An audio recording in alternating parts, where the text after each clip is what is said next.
those of China than with those of the United States, and the prospect of a deeper and more enduring U.S.-China confrontation will enhance the importance of that entente in both Beijing and Moscow. Secretary of State Mike Pompeo's July 23 speech at the Richard Nixon Presidential Library confirmed that the Trump administration is pivoting to a policy of open confrontation toward China.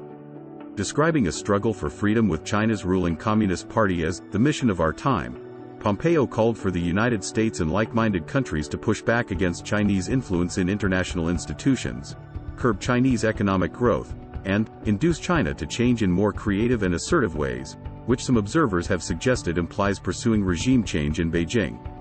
In part, the speech was in keeping with the Trump administration's focus on great power competition as the overarching framework for U.S. foreign policy.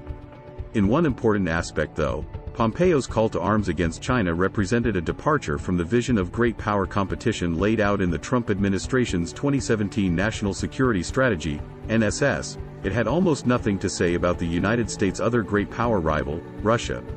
The pivot to confronting China seems to rely on an assumption that Russia will be, if not a partner in pushing back against Chinese influence, at least a disinterested observer.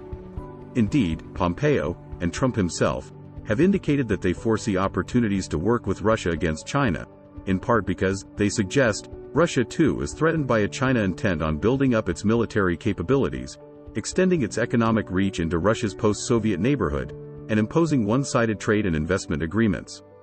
The assumption that Russia will be benevolently neutral in a U.S.-China confrontation, however, is likely too optimistic, despite a growing list of frustrations in Sino-Russian relations. Kissinger Redux? While the NSS identifies both Russia and China as great power rivals, in practice, the Trump administration has dealt differently with the two countries from the beginning. In part, the difference has to do with the deep polarization around the issue of Russian interference, which the administration has been reluctant to acknowledge. It also stems from a belief in many quarters that the current Sino-Russian alignment is anomalous. Several officials and advisors close to the White House have suggested that the United States should work to decouple Moscow from Beijing, on the model of Richard Nixon and Henry Kissinger's outreach to China at the height of the Cold War. Among those making this case is Kissinger himself.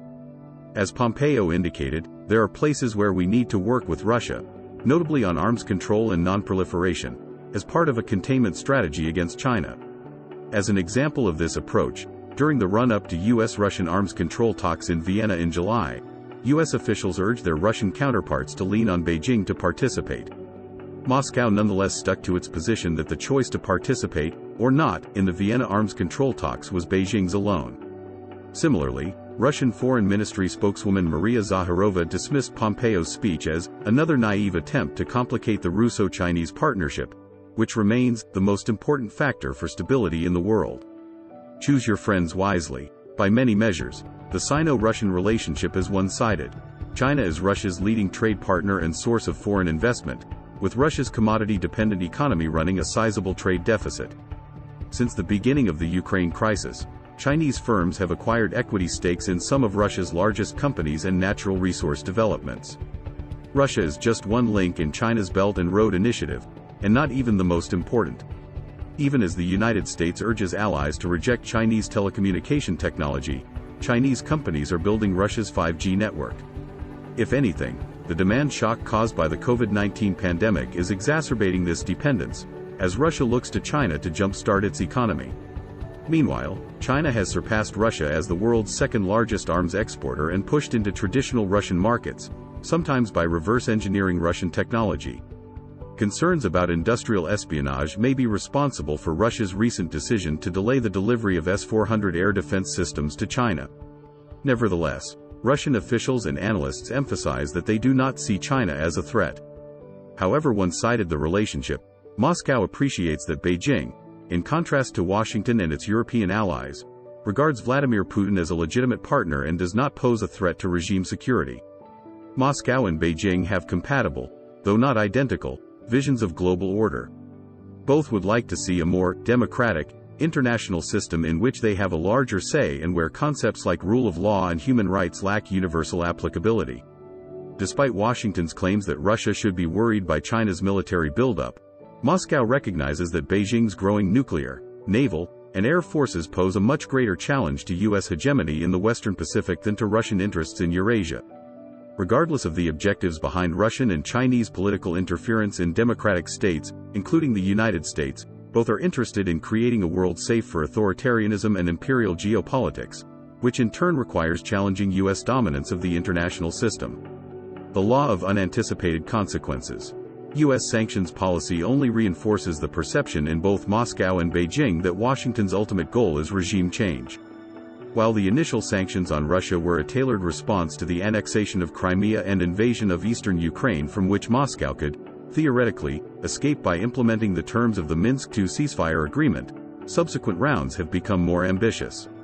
Designed less to change Russian behavior, e.g. withdraw its forces from Ukraine, than impose costs for past transgressions such as electoral interference, such sanctions will be difficult to unravel, particularly those that are congressionally mandated. The proliferation of sanctions, coupled with official statements about creating fissures within the Russian elite, reinforces the Kremlin's perception that the United States seeks to bring down the regime. Washington is now embarking on a similar course toward China. In addition to new tariffs imposed in an attempt to address what it considers unfair Chinese trade practices, the Trump administration has announced sanctions targeting Beijing's inhumane crackdown in Xinjiang and imposition of a new national security law in Hong Kong. Whatever the moral justification for these steps, in practical terms, sanctions related to Xinjiang and Hong Kong are likely to be perceived in Beijing as an assault on China's territorial integrity, reinforcing support for Russia's long-standing contention that sanctions are a national security threat. Be careful what you wish for.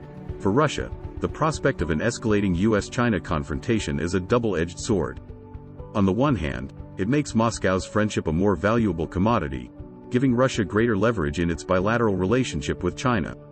It also raises the likelihood that Beijing will move closer to Moscow's more openly revisionist posture vis-a-vis the international order, in place of its long-standing preference for achieving greater influence within that order.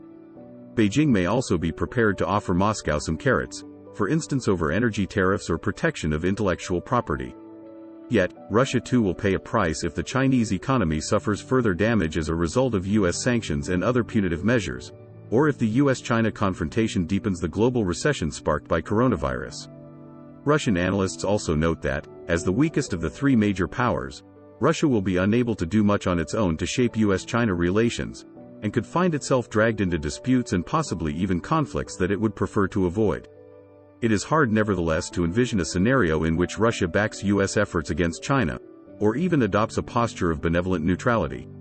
Even if, as the U.S. intelligence community recently concluded, Russia would like to see Trump re-elected in November, Moscow has learned over the past 3+ years that the fundamental tenor of U.S. policy toward Russia is unlikely to change regardless of who sits in the White House. Under the circumstances, there is little of substance the United States is in a position to offer to cause Russia to rethink its strategic entente with China. Moscow will no doubt try to use any U.S.-China confrontation to advance its own interests. It will try to extract concessions from both sides, while accelerating efforts to build ties with third parties, including Chinese rivals like India and Japan, and European countries alienated by the Trump administration, above all a post-Angela Merkel Germany, to hedge against the consequences, even while remaining open to working with the United States on specific areas of common interest, such as negotiating a follow-on to the expiring New START agreement.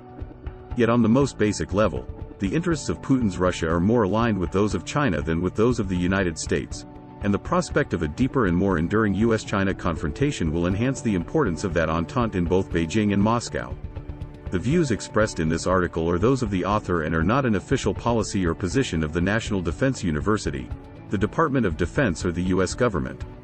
Jeffrey Mankoff is a distinguished research fellow at the U.S. National Defense University's Institute for National Strategic Studies and a non-resident senior associate at the Center for Strategic and International Studies, CSIS. He is the author of Russian Foreign Policy, The Return of Great Power Politics and the Forthcoming Empires of Eurasia, How Imperial Legacies Shape International Security.